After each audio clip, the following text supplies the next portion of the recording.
and we're going to be moving into our first panel discussion for today. And guys, I am super excited about this. And this is a topic, I can't tell you, when I was thinking about planning this event, this was one of the things in the back of my head. I've heard so many people that are now in career transition, and there's different words for this, right?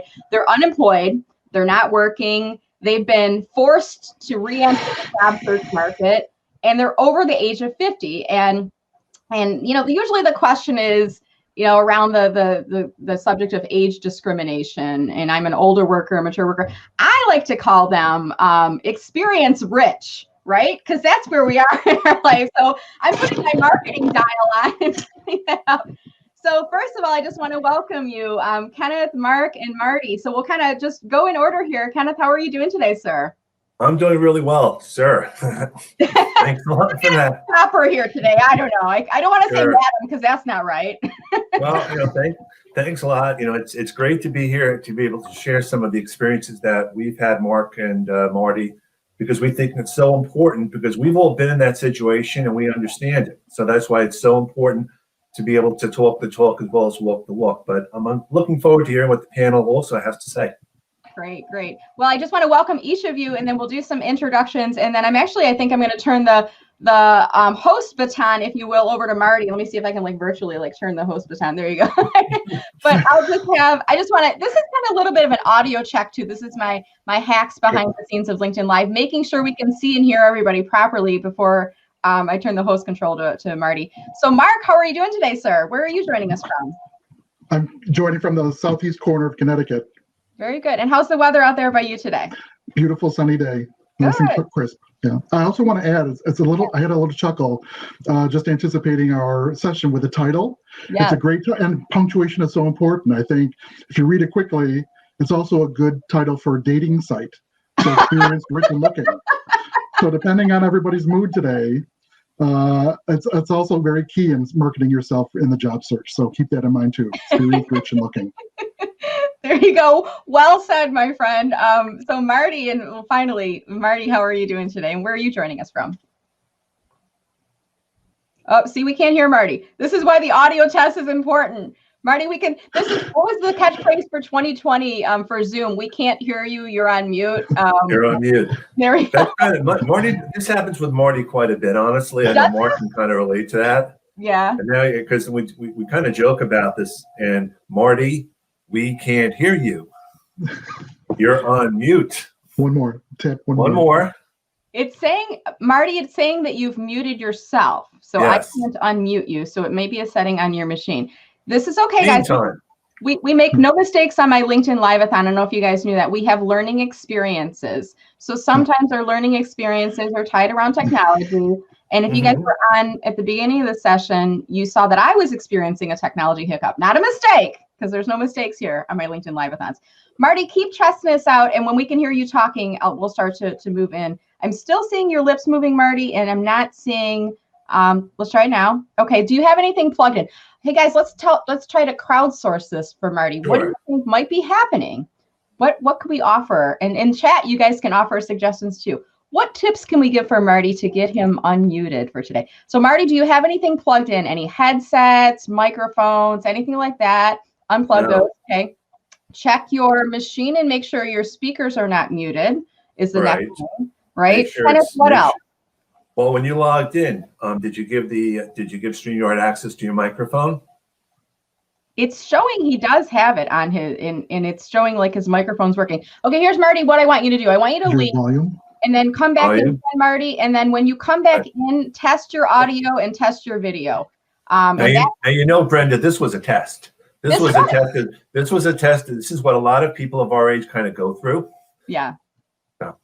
Well, it's also important, it's also important too that some people still just this week, hi, this is my first Zoom call. Yes. So as much as we've been steadily growing and getting comfortable in this over the last year, some people in transition are just getting into the technology after a long employment. So. Totally fine. And I had a session earlier this week with someone on LinkedIn Live, and we were talking about imposter syndrome.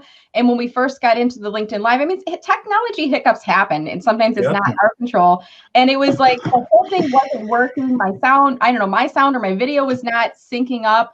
And I was having imposter syndrome in the session. I was like, People are going to think I'm a Hulk. I can't even deliver my live, you know? And we figured it out. We made it work. So, Cynthia, thank you for the tip. We're going to try to bring in Marty again. Marty, we can see your lips moving, sir.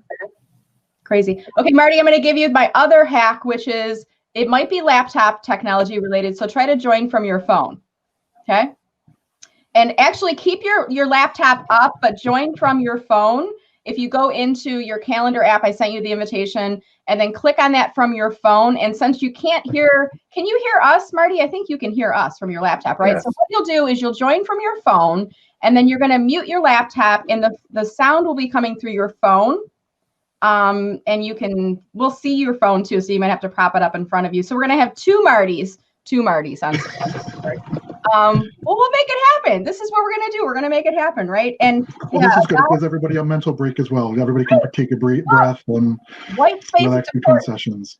And you guys, I'm a big statement coffee person. Great days start with great coffee. If you have needed a coffee break, this is the time to do it, right? And take a little bit of time to get that coffee refilled. What are you guys drinking today? Coffee, tea, water? What's in your mugs? Straight up water. Water. Okay. There you go. Yep. So we'll get this figured out. And you know, we're in a day and age of technology. I love when you guys said there's so many people nowadays that are doing Zoom interviews for the first time. Right. Yeah. Who would have thunk it? And I love, Mark, what you're saying. This is kind of like there's some parallels to being in the job search market to being in the dating market. And I even think about, you know, a few years ago, my dad was dating again, and he's like, he's going to go on a dating website. A dating website? What is that? You know, and my dad is going to do that. Yeah. But, you know, we got to learn the technology, right? That's the important thing. So while we're waiting for Marty here, kind of, how do you guys know each other? You guys run a job seeker group together? Or tell us a little bit about that. I've known Marty for many, many years at different networking events. He runs a networking group, and so do I. And Mark and I, we met through the New Start Career Network, which is for the 45 and older in New Jersey. Yeah. And we've just decided we all have similar discussions about how the age discrimination, which does exist, and also how we can help manage and support. And I think the most important thing is to realize that you can't control who you are. You want to take ownership, but at the same time, you have skills that are just as important now and even more so. And I think the first step is really to get past the things that you know exist and look at things in a more positive light. Easier said than done. Mark, what else would you say about that? Yeah, I think what's important too is the more active we are and the more we seek out the network, you'll find that our paths cross in they intersect in different arenas and different conversations, different groups and people. You know, people end up in Brenda Meller's calls, or like we talked about the New Start Career Network. There are the professional networking organizations. So that's how you build the relationships. That's where you become friends, and that's where you can have a friendly conversation, relax, where you can be yourself, and what you have to offer, the value comes out. And then someone said, just this week, Wednesday, they didn't know last Wednesday, oh, I was talking with somebody over at so-and-so, and they've got an opportunity. Would that interest you? So again, this ongoing lively connection is where these things pop and connect and come to real life. So yeah, the other thing to realize is that there are ways to position yourself when you're looking for an opportunity. I always say to my support group, consider yourself a mentor. You have all these skills that you can pass on to other people that are extremely relevant. And at the same time, don't be afraid to put yourself out there. Don't be afraid to put down your skills on your LinkedIn profile. And the hardest part about doing all that is thinking about how you can help someone else.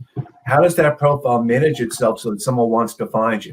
A resume is about what you've done in the past. The LinkedIn profile should be about what you can do for someone else. And it's a little bit of a nuance, but when you do that, you know, I want to be marketed. I want to be known. So those are the little pivots right off the bat. And, you know, at the same time, ask for help. There is nothing wrong with asking for help, as has been a theme for this whole call today. You can't know everything. You know what you know, and you want to share. And Mark, I'm sure you can share some stories as well. What's been working for you and your I was just thinking, why don't we do this while we're waiting for Marty to come in? Sure. I want to have you hear a little bit about your background. There might be folks that are watching this and they're like, who is this Kenneth guy? And Mark. Sure. So why don't you each take a few minutes, tell us a little bit about your business, and then we'll start going. And if Marty can come in, great. If not, I think we can make this work. Absolutely. So, go ahead, Mark. No, you start. No, gentlemen, sir. And that's the other thing too. It's like, when do you meet? When don't you meet? Well, I was in corporate for many years, and when I lost my job a while ago, it was really hard for me to deal with that, and I ended up having to reinvent myself a couple of times. But the challenge with me, and still is that I'm an introvert. I know it doesn't seem that way, but I used to freak out all the time, whether it was an interview, whether it was a networking event. And so I just had to think of a way to put myself in a better light. And it takes time. And the more you go out and talk to people, the more you share, the better it is. So I do LinkedIn one-on-one training, but I also do a lot of pay it forward stuff, because it's so important when you've been in that situation to help and support others. Mark, and I'm sure you can add. Yeah, you're right where you left off. I'm so glad you mentioned the word introvert, and that comes up in our conversations a lot. So our self-image, whether you think you are or come off as an introvert or an extrovert, if I present well or I don't, if I write well or I don't, give that up. Just be yourself. Just get out there and just be out there. And in my career, I had to laugh again because I was looking at my hopscotch of a pattern, and it's more of a life of transition with a few instances of employment along the way. And I think that's the world we're entering again, these days. And I'll tell one quick story. One of my favorite stories is that, I was doing volunteer work many years ago. Was part of an organization in the community. And one of the buddies on my team said, who was then manning his family's 3-generation construction firm, he said, "Mark, just come on Monday. I'll give you a shovel and I'll pay you $100 if you stay the whole day. Just get you out of the house." Because I'm doing like a lot of us do today, just on the keyboard and online. And I said, "Really? What do you mean?" He said, "Just come and I'll pay you to sweep. I'll give you a broom. I'll give you $100. And so I did. I showed up. And by the end of the day, actually, I was winded just by sweeping. That's how out of shape I was. So everybody, well-being is so important. But I returned on Tuesday, and I went back that whole week, and I started like doing menial stuff and manual stuff and helping the guys and picking up and whatever. And this guy, my buddy, was watching me, and he pulls me aside one day and he said, "I see how you are with these guys.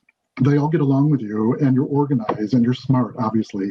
He said, "I'd like to invite you to man the office. I'll show you how to do the business, and then I can be out there running and bringing in more business. That's great. I also want to show you how to be the foreman and run these jobs, so I don't have to babysit. You can run the show." And I did that for like 4 years. It became a new thing in my career. I would never pursue a job in construction or worked on my hands and knees or in all elements in the rain and sun and snow. But there I was, and I was as healthy as could be shortly thereafter, and very satisfied and very, fulfilled in my activities and what I was producing and the new relationships and what I was producing. And then I got back into my corporate world when he moved to Florida, and that wasn't up for me. So. When we'll talk soon in this hour about, what's next, or how do I find what's next, or, how do I change or get into something new? That's an important story in my timeline. So I'm looking forward to hearing other people's stories. Now, Mark, or are you back in a corporate I am. This shift leadership development is my own thing. Yeah. Okay. Going out on my own. Okay. After years of employment, now I'm reinventing it again as a solopreneur. And a new learning curve, a whole bunch of new trials and failures and readjusting and learning and reinventing. That's all part of it. But wake up again and get. And that's one of the things I think about in these times.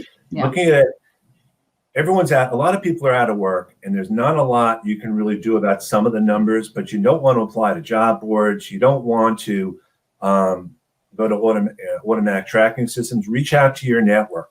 Ask for help, ask for advice, ask if there's someone that they know in a company, because all of us who have gotten jobs, and thank you very much for that. My son Adam is out there. Hey, Adam. I just thought that was great advice. I'm like, I'll put this up on screen here. Adam, what a way to support your dad. Good job for pointing us.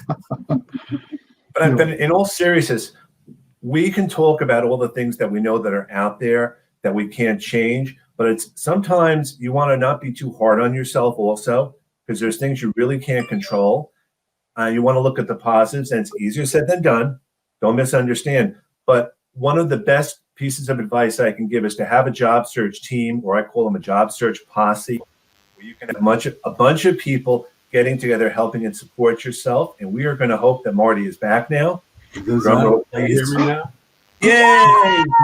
Yay! Woo-hoo! Get the hearts up, everyone. Get the hearts up. This was a little test. That's what it was. Grand entrance. Yeah. Okay.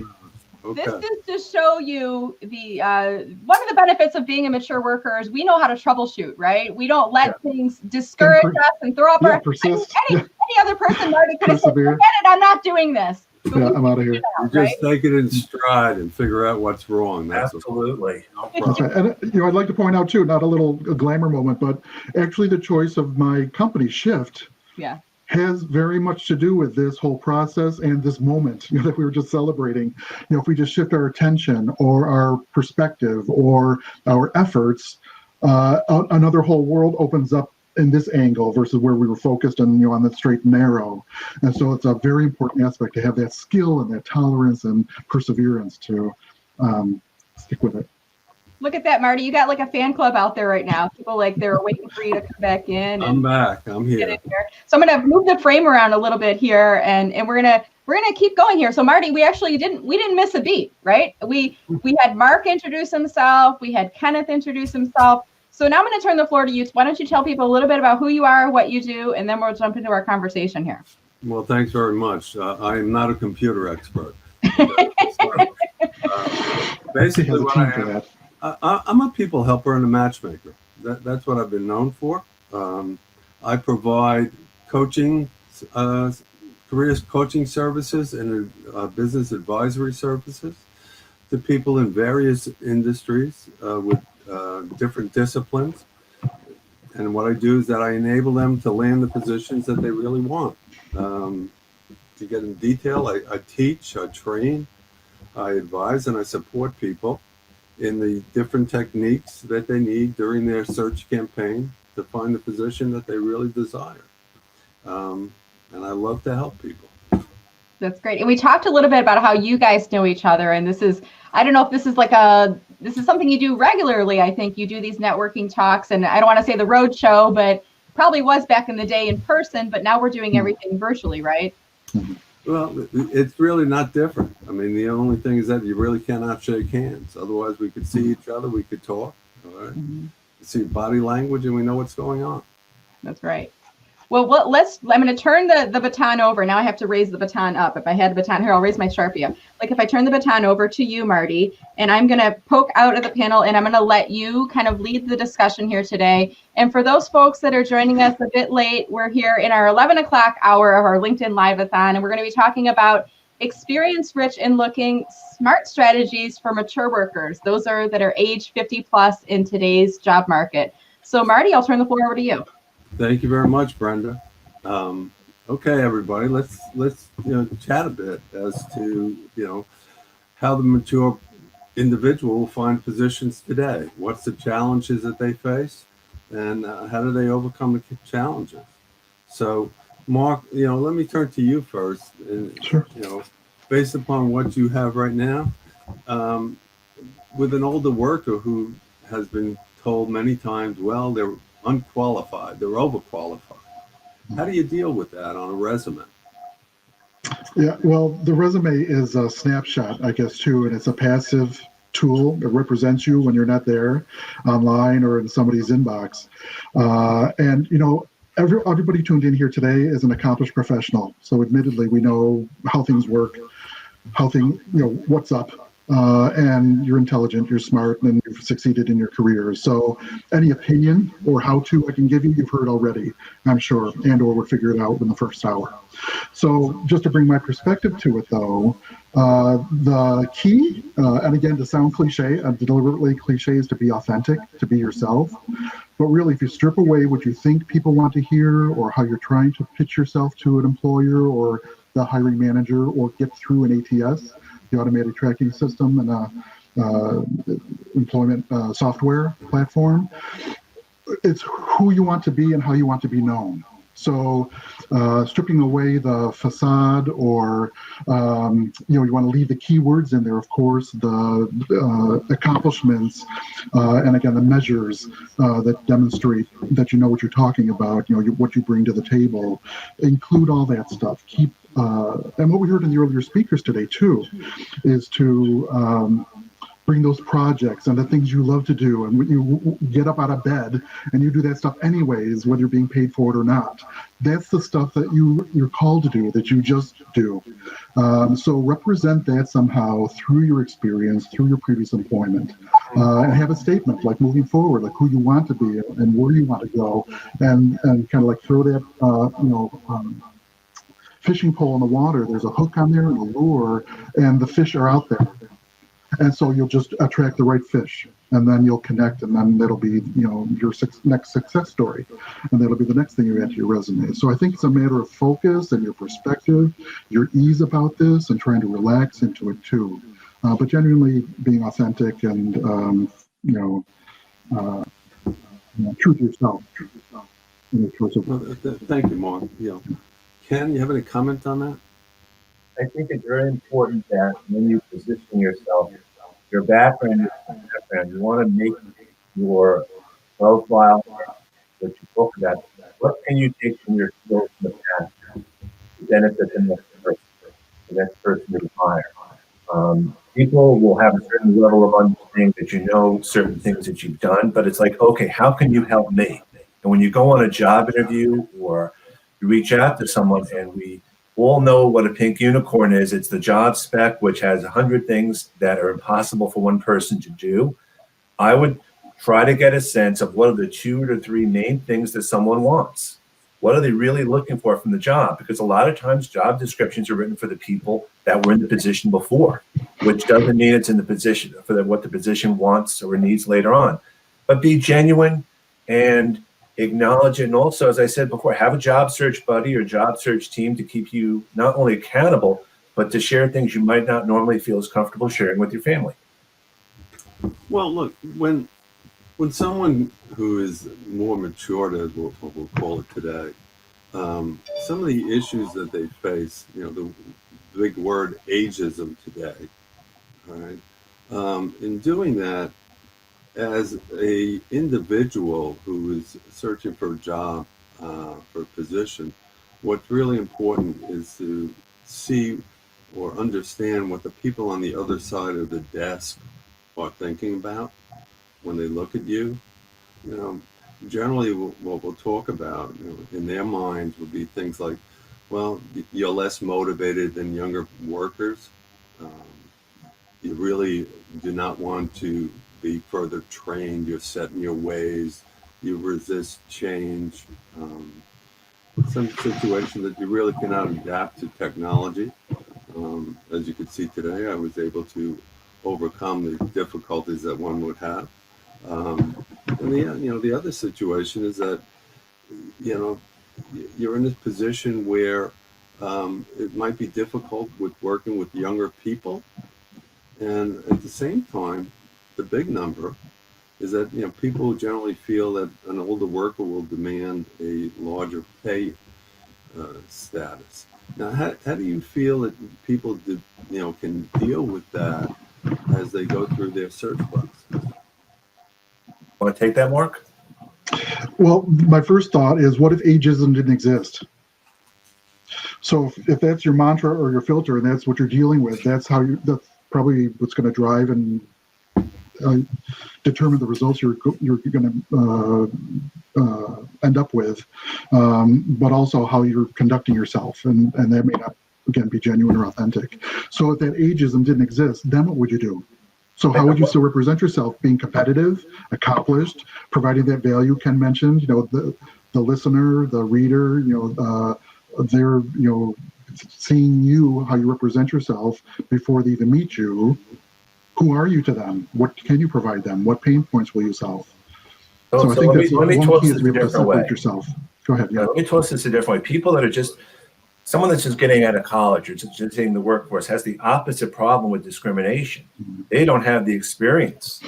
They may have the know-how, and you may be able to get them for a salary that's more commensurate with with what people think an older person would be. So it's a different type of discrimination, and they have to handle things a little bit differently. When you're of our age, there are things that you bring, and experience is such a dirty word, but I got to tell you how many times I was in meetings and people just don't know how to run a meeting. They don't know how to follow up. It's a generational thing, but also the ability that you can work with people from multiple generations and you have different skills. I mean, the fact that we all have kids and we learn from our kids, and we all had to pick up the technology, and you all still do, but it's okay to say, I don't know the answer to something. When I was in the corporate, if I didn't know the answer to something, they'd get really upset with me. Well, I'm okay saying I don't know, because no one knows everything. Well, very, very true. I mean, when we really look at it in today's environment, as an older worker, as you mentioned, Ken, we've had a lot of the experience that other people haven't had. We are in a situation where today we are really mentors of people who are coming up the ranks, so to speak, and we could teach them. Companies at the same time, they really don't have to invest in us in time to accomplish what they want to accomplish, because we've had the experience. Would you agree that we could hit the road running, and at that point we could save the company time and money, because we've been there and we've done that? And if we impress upon the companies that this is what we are, and we play to our strengths instead of trying to avoid them when we talk to people, one would feel that here's an individual who I could really rely upon to get the job done. I think a big part of it also is knowing how to work with different people. And I know we're not in an office now, but even the fact that we're all home. I've been on call. I'm sure lots of us have been on call and had to do things in the middle of the night and all different things. And those type of skills are extremely relevant now. A lot of people are dealing with things that they haven't had to before. And the idea of multitasking is so important. I just think the most important thing above everything else, and this also goes to the LinkedIn profile, is what do you want to do? It's not so much what you did, but what are the skills that you have that you can bring to the next person? Technical skills to some extent, but the other skills. And if you're not sure what they are, ask. Ask a friend, ask a family member, ask someone, because it's very hard for us to talk about ourselves. It's very hard for us to kind of say we're great, and we are great. There's no denying that. We're all great in our own little way. Yeah. And I just heard a video this week, a favorite story that's on the internet now, but it's so relevant to this point. So if you're sitting here right now in your chair, struggling a little bit with that confidence or the competence that your experience brings, or being part of a demographic, or this generation in a multi-generation world, somebody said those passengers on the plane that landed on the Hudson were probably very grateful the pilot was somebody with decades of experience, not somebody who is newly certified out of flight school. And this is early in their career.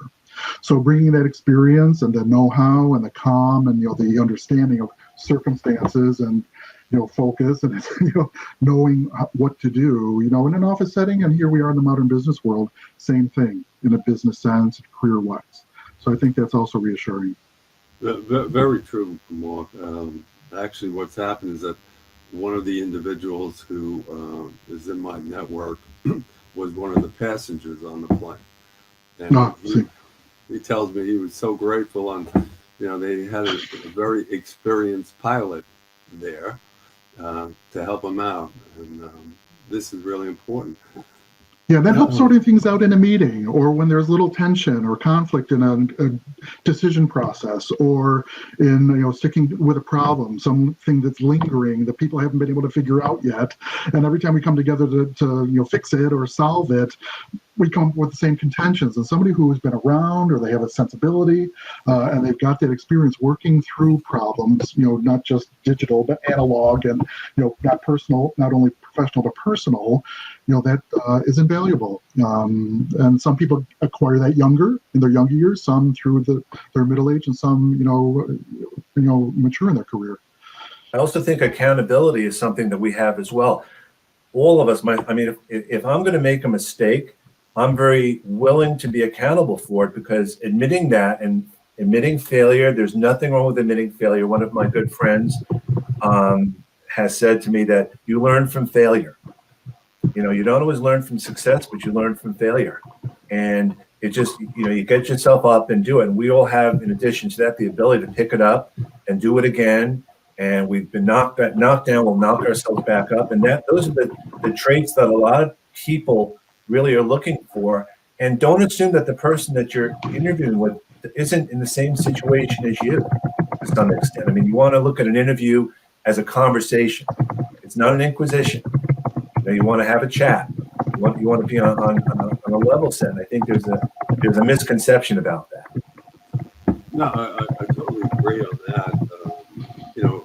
I use a different word, basically. When I said, you're having an interview, it's not an interrogation, so to speak. All right. It's really a conversation. And generally, when we talk about, ageism, it's really a two-sided coin, because you have what the perception is from the hiring manager, how they perceive an older person. And at the same time, on an older person, they have in their mind, okay, well, people are going to look at me, I'm old, and so, how do I overcome that? And what I have found from the clients who I coach, one of the things that we have to do is, the worst enemy that they have as a job seeker is the voice between their ears, because, tell them that I'm old, etc., and am I washed up, so to speak, or, how can I handle it today? And yet we have all these skills today, and we've acquired them over the years, and they're very, very beneficial to the employer. And it's a matter of showing the employer or informing the employer what our value is to them, so that they realize, that how good we are and what we stand to do. Right. And it's not, short of sounding like a mutual admiration society and soothing each other's feathers, in a true practical sense, or in real pragmatic value, just like you said, Marty, it's just like demonstrating the skills and the value that you bring, and how that'll serve your future employer. What do you bring? I also think another thing that a lot of people question me about is when you're going on an interview and the interviewer is half your age, and the interviewer doesn't even know what questions to ask. Because that's a skill in and of itself. It's the ability to know what questions to ask and to know what the answers are. And sometimes they just go online, they have their list of the top 10, top 15 questions that they think they want to ask. So that's another fact of life also. You know what you're getting into. So sometimes the interview, it's not just a conversation in the sense that it's one-on-one, but maybe just being somewhat understanding that the person on the other end may not have ever interviewed before, may not even know how to interview. Yeah. Funny story, quick story. Just a year ago this summer, I was invited to an interview with Disney in downtown Manhattan. They were just launching, it was just before they're going to launch their new service. And so I went in, and immediately, with the creaky wooden floors and the studio space in Soho, I saw to my left, ripped fishnet stockings on one person's leg, loose fitting and, untidy, t-shirts or the other side of the walking by, and they cheerfully greeted me and invited me to take a seat on this futon or beanbag chair. I can't remember. And so as I lowered myself, I was trying to think strategically, how am I going to get up gracefully to shake my interviewer's hand? In my, I didn't have a suit and tie, but I had a blazer and a button shirt and a tie on. I looked good. And I'm watching the youth, walk by, doing their thing. And sure enough, whoever came over to shake my hand and welcome me to the interview was some guy, gray hair, way overweight, in a plaid short sleeve shirt with his stretched jeans on. And I was laughing to myself like, oh, my brother or something. I don't know what to sense. But the variety and the diversity in the workplace these days, and he was the one that did the interview. I don't know if they saw me through a peephole and said, send him out to make me feel good or whatever. But in any case, it was just, my impressions. There was the wake-up call was my impressions and opinions that were automatic about, how different work can be these days. And of course, that was back in person in the live office. But again, you have to kind of check your own biases and check your perceptions and just, come forward with who you are, what you know, what you're willing to do. And, here's the value I bring. Here's what I do, and can we work together? Be true to yourself. Okay. And, Ken, as you say, sometimes for us to be our own sales person, our own advocate is sometimes difficult when we start looking at it based upon, what everybody considers today ageism. But we still have all these great talents. But one thing that we really need to keep with us as we go through this situation is to really be up to date on technology. And Ken, maybe you could address, on, let's say on LinkedIn, how people really can keep themselves up to date as to what's going on, et cetera. Well, on LinkedIn, there's a lot of courses on LinkedIn that you could take. And a lot of that is available, whether you're free or have the premium. And if you pass a class, you're actually going to get some accreditation on your profile. But above anything else, if you are in transition now and you are taking classes or you're doing training or you're volunteering, you want to mention that on your profile. One of the biggest, when I talk to people, like I'm talking to you two and other people on the call, and they talk about themselves, I say to them, that's great, but why isn't it on your LinkedIn profile? Because it's a way for you to talk about not just your technical skills, but something about yourself. And if you can be a little bit personal about that, people will get to know you. And the good thing about that is when you send a connection request, you also have a frame of reference. It's not just, I want to connect with you. You can say, I noticed on your profile, you do this and this, or I enjoyed the post that you did. I think there's a mindset that everyone's afraid sometimes to get rejected. So if you don't get accepted for a connection request, move on. It's the salesperson mantra. There are 3 things that can happen: yes, no, or maybe. 2 out of 3 is not bad, and the maybe could take a little bit of time. And I think the challenge is, as people of our age, we have to sell ourselves, and we also, more than that, have to market ourselves, and that's not something that's intuitive to us. Very, very true. Very true. As you mentioned, Ken, there's when you generally get rejected, and after we've had all these successes through our lives, and now we're out in the job market, and we get all these rejections, it really could, bring you down. But, you have to be positive during this whole search, in my opinion. It's what I call ABP, to always be positive and be prepared. You never know when the opportunity is going to be in front of you. At the same time, in going through this situation, we have to understand that even though we may get rejected on several occasions, every time we get a rejection, we are getting closer to that yes. And it only takes one yes. So when you look at it, you really have to pursue it and realize that if you have been rejected, look, the company that has rejected you has lost out on all the value that you could bring to them. Okay? It's just that they haven't seen how good you are. And that's a lesson for you as the job seeker, to realize that what you have to do is that you really have to show to the company the value that you could add to them. And so in your next opportunity, that's what you would really have to do, is sell yourself and market yourself. To come back a bit to technology and documents that you need, Mark, on a resume, how does one in today's market, as a matured individual, put their best foot forward when it comes to resumes? I think too, if you take a look at the words you're capturing, describing, or what the labels were of your history, and you not lie or fabricate a new title, but reword it so it represents what you're up to now. Like in my experience, would be training and development manager. That's what I did. But these days, I might be diversity and engagement, or inclusion and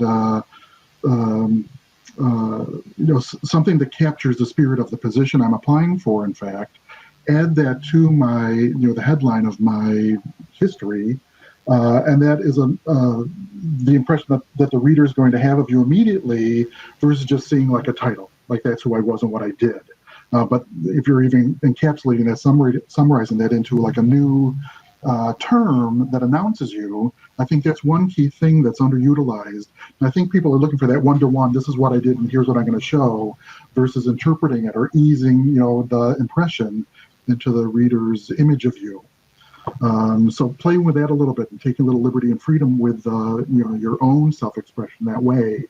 Again, be careful that you're comfortable, that you're not misrepresenting, but kind of gearing the conversation to your new introduction.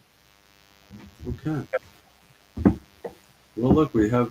Hey, I'm back. Brenda. You're back.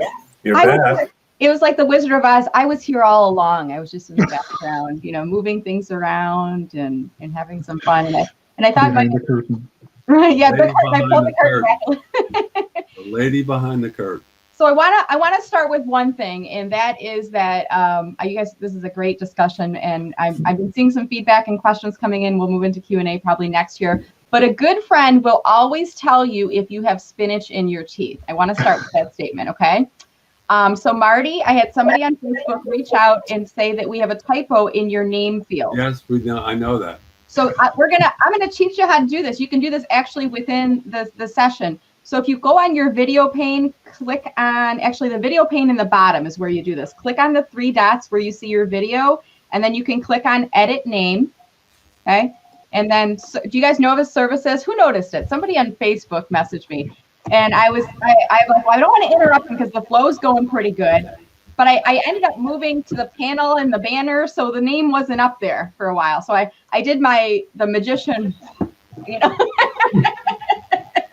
to detract from it. Can you do it, Marty? Is it possible to edit it in the? You did it already. It's already done. It's done. Oh, it is. Look at that. I'm up to technology. See, I know, right up there with the technology. This has been such a great discussion. That was really a test to see if anybody's really paying attention. And a reminder, again, you will always tell a good friend if they have spinach in your teeth. You won't let them keep going and going and going, right? We're going to move into some chat, and we've got some great questions coming in here. And I want to start with one story because there may be people watching this live stream or maybe watching the playback who have open positions at your company.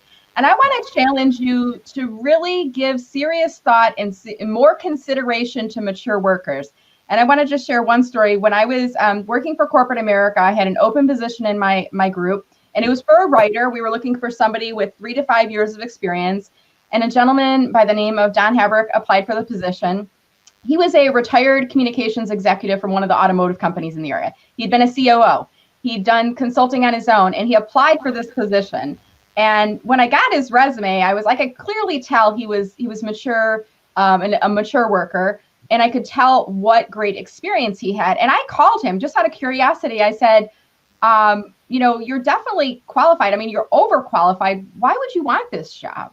And he kind of shared with me, I've done the corporate thing. I've been a part of a team. He's like, I've worked on my own. I just really want to be a part of a team again, but I want to be a worker. I don't want to be in management. I don't want to have that stress.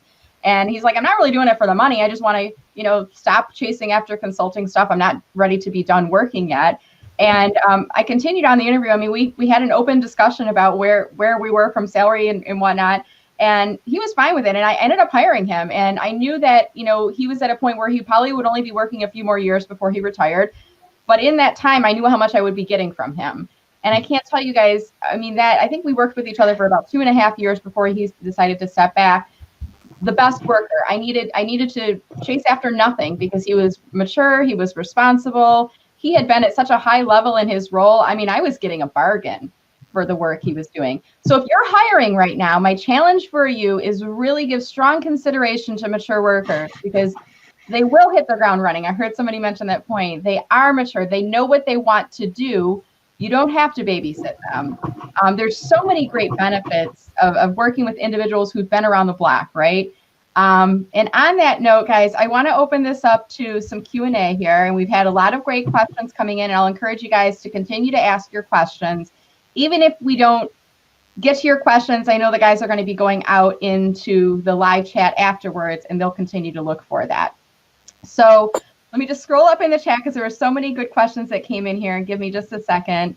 Let's see here.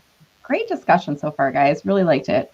And just a lot of people reflecting upon the thoughts that were in there and in the comments about rejecting rejections, for example. And I love it when you guys, the people that are watching, if you guys leave your key takeaways in the comments, because people learn from you. They are learning from reading your comments on here as well. So here is a question from Joyce, and maybe I'll direct this to you, Kenneth, because it seems like you've got a good handle on LinkedIn Learning.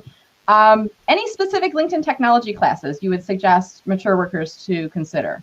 Well, I think it depends a little bit on the industry. There's great classes, I think, on interviewing skills, which are really helpful to learn in terms of technology. If you're not familiar with how to use PowerPoint or Excel or some software, there's a lot of great things out there, because it used to be you'd have to look up stuff. You'd have to go online or you'd have to read a book about it. But now there's courses that are out there, and you can just, even on YouTube, you can find out what to do right away. So there's a whole list of things. I think you have to ask yourself, what are your weaknesses and what do you need help with? And then that can be a good springboard.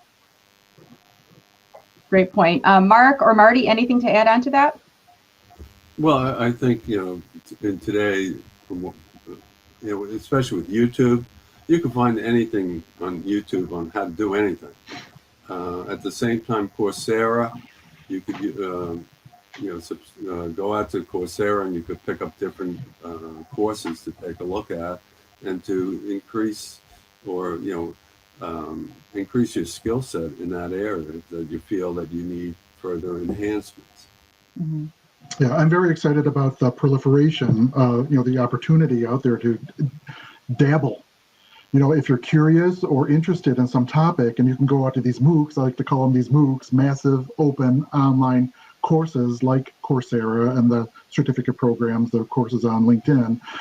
You can go out there, even if you don't complete or obtain a paid certificate for completing the course, you spend an hour, 3-5 hours in the course. One, you'll discover if it's truly an interest, or you can dismiss it. Like it's not something, I've always wanted to, but now you're thinking, no, I really don't like that kind of thing. So I can kind of put that to the side and focus on other things that I want to see if I'm interested in truly, if I have an aptitude or an interest in this. But then also you're conversant.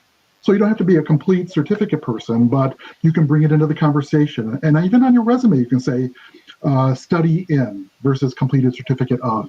You can say, and that'll start conversations and a multitude of topics you can put there, which are directly in your interest, in your wheelhouse. And one thing I would add is there's an education section now. You might want to consider a continuing education or the training section now on your resume, because that'll show that you're keeping current as well. Great point. Great point. And I would add to that too, if you're taking classes and courses, post about it on LinkedIn and share with people. Sometimes LinkedIn gives you the notification when you're done with the course, but you don't need to wait. And you can even go on and say, hey, I post on LinkedIn and say, I'm taking a course through Coursera on project management. Right, It's never been part of my job. I've always had an interest in it, finding it interesting so far. And then maybe end with a question. If you work in project management, what other courses do you suggest? So you're getting yourself right into that conversation. And that's a part of career strategy, which relates to the next question. And I want to throw this out to the panel. Is there a difference in your job search strategy for mature workers than anyone else out there? What do you guys think about that? My general feeling would be the strategies really haven't changed per se based upon your age.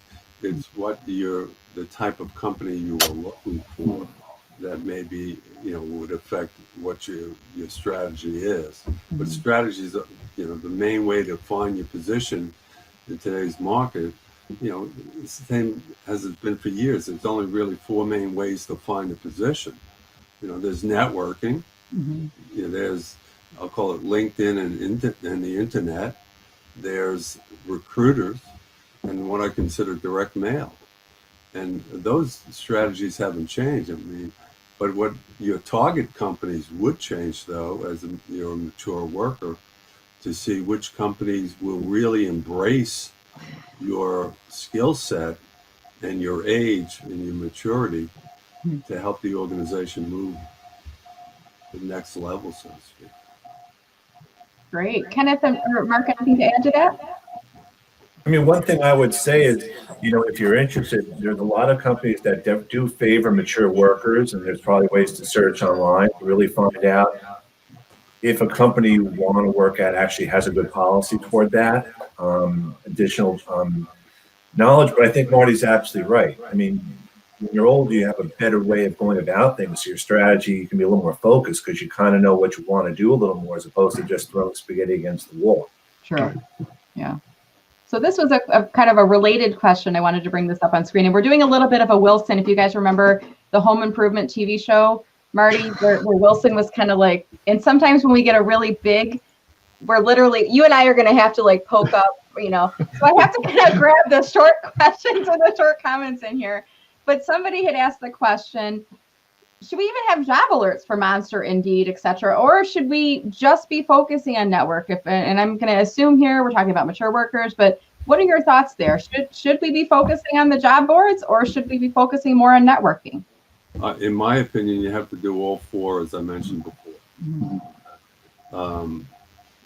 You never know where the opportunity is going to come from, but the emphasis in one as opposed to the other is somewhat based upon your personality, what you're most comfortable with, what your history has been. For myself, I'm a big networker, and I have a huge network. And I look back over my career, and I realized in going through it, all of my positions that I landed, with the exception of one, was through networking. And for me, it's networking. However, I still, speak to a lot of recruiters. I do a lot of things on LinkedIn, do direct mail. I think you have to do all four, but the amount of time you spend on different ones is dependent upon you as an individual. Yeah, my favorite take on that question is that even in your multi-prong approach, the strategy that Marty's describing, it serves me to be informed out there and to see what's been posted.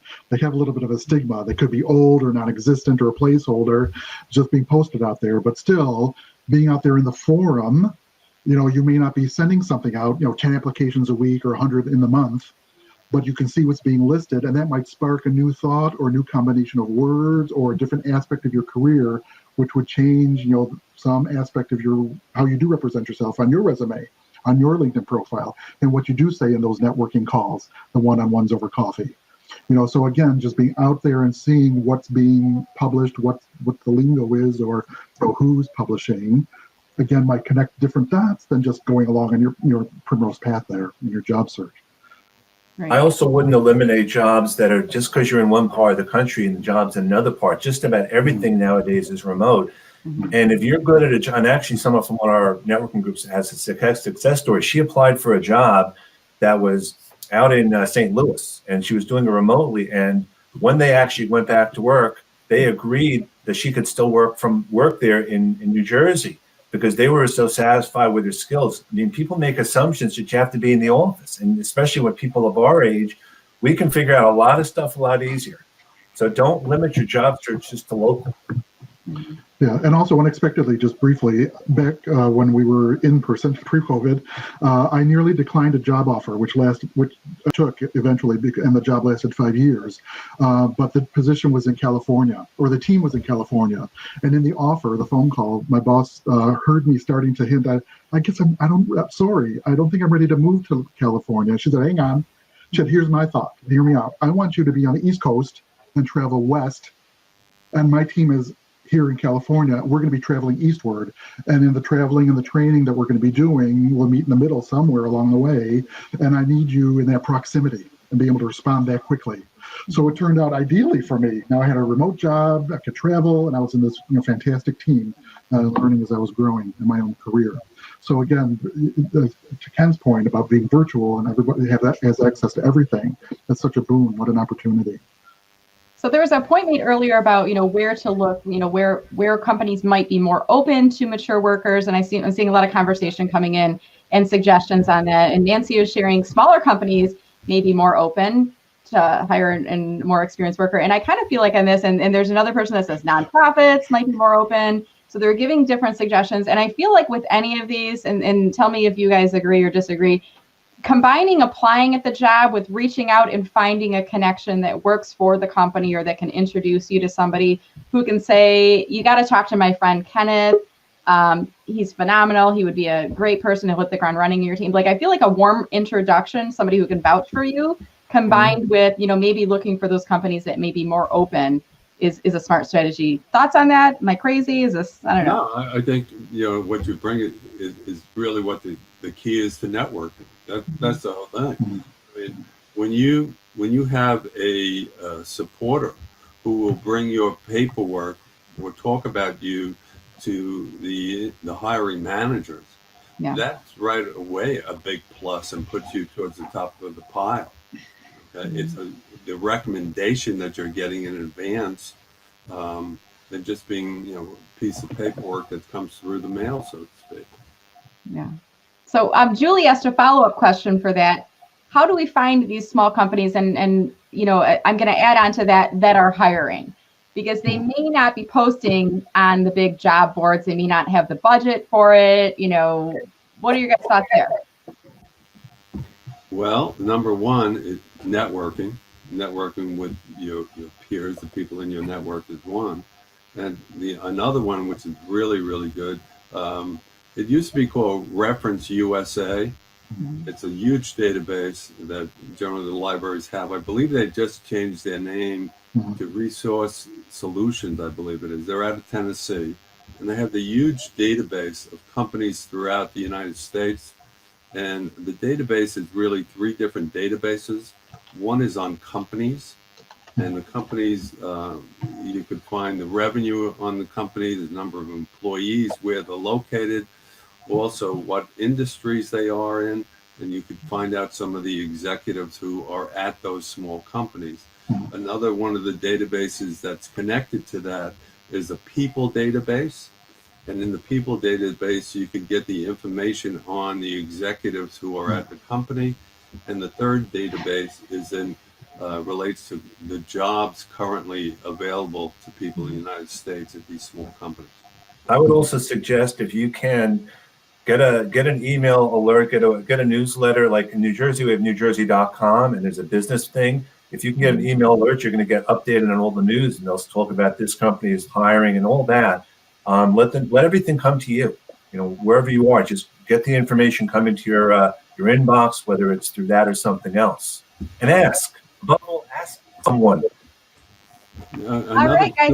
I'm sorry, I'm going to jump in here, Marty. Let me just jump in. I apologize because we're getting close to the end of our time. And Sweta, I just want to welcome you, let you know you're on camera with us right now. How are you doing today? Oh, wow. Okay, already. Hi, guys. Typing and working, and I didn't want her, sometimes we preen our hair and stuff. Hello, everybody. So nice. You guys are doing fantastic. I just went live on my show as well, and I just gave. I'm going to Meller Marketing as a guest speaker, so hopefully I pushed some of my viewers in here as well. Oh, good. Well, we're just going to wrap up for a minute or two, Sweta. So just hang tight if you could while we wrap up the discussion here today. I want to just thank our panelists, Marty, Mark, and Kenneth. This was just such great conversation. I mean, the chat was really just so active throughout here. And before you guys leave, for the viewers that are watching, if you guys really enjoyed the conversation, if this inspired you, or maybe there's something you learned, leave it in comments below. Earlier in the broadcast, I shared that we as adult learners, I think we process things by remembering them and reviewing them again. So drop in comments one thing that you learned from the panel discussion right now before you leave. And I just want to give each of our panelists the opportunity for any final comments. And then I've asked each of you if you can come up with a free resource or something to share with the group as well. So why don't we start with Kenneth, and then we'll go to Mark, and then we'll end with Marty, if that's okay. So Kenneth, the floor is yours. Sure. Couple of things. First of all, thank you very much for giving me the opportunity to speak today. Connect with me on LinkedIn for sure. And I'm happy as a follow-up to have conversations, a 15-minute consultation just to brainstorm. And on top of that, if you reach out to me, I have presentations, and I can share a presentation that I've done about LinkedIn for 55 and older or 50 and older. No problem at all. But above all, connect with everyone else here on the call.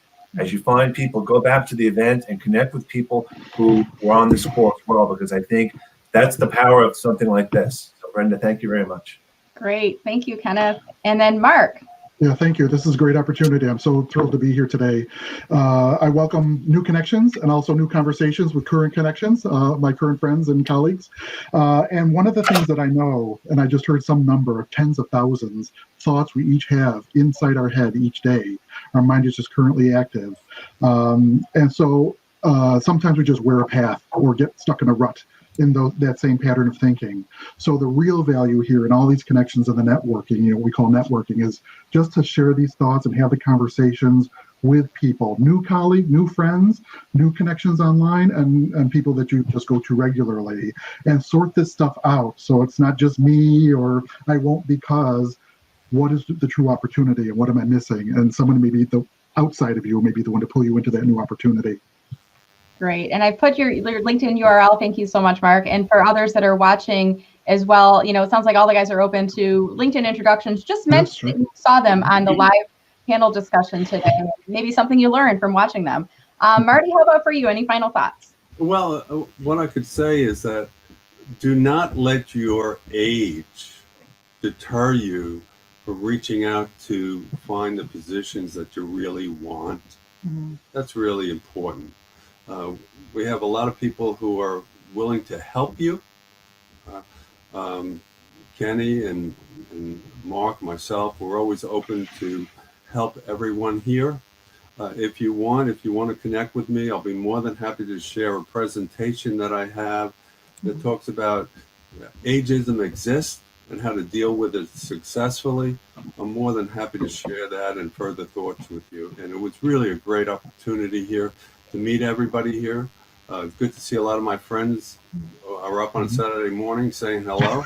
So we welcome you. Thank you very much, Brenda. It was a great time. Thank you, guys. Hey, we made it happen. We got Marty back in. We got the sound working. We got the typo. We did a lot in this past hour, right? Fast learners. Yeah.